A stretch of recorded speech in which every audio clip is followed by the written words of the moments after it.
धर्मशाला block Jenapur थाना अंतर्गत रखदेपुर ग्राम जंगली बारहा आक्रमण में सीता मलिक वृद्धा व्यक्ति जीवन चल जाइए। दुई जन पवित्र साहू रंजन मल्लिक आहत होती।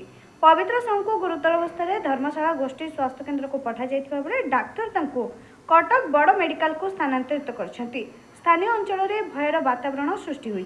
साधारण क्षतिपूरण दाबी कर घटनास्थल में गड़मधुपुर बैरी रेंजर वन विभाग और जेनापुर थाना अधिकारी रही जंगली बारहाटी को घोड़ाई एवं तार गतिविधि पर नजर रखिंट।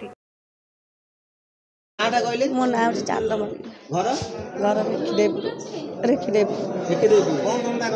मुझा झील सान झील से छक को जाइला पनीपरिया आने से तलू 4-5 जन खंडिया करदेकी लोक गोड़े सी लोक गोड़े से जो बारटा को सी गला से आम छक घरे पशिकी से गोटे बुढ़ाटे अच्छी से बुढ़ा जाए पशिगला मो बो से आउला से घर पूरा टेकी कचाड़ी सब घाइला करदे डिया हाथ सब घाइला सब डिया हाथ हाड़ फाड़ बाहर करदे सब किसी ना आम्बुलांस नहीं कि पलि आइलु से फोन कले आम्बुलांस आसी नहीं पलि आइचु।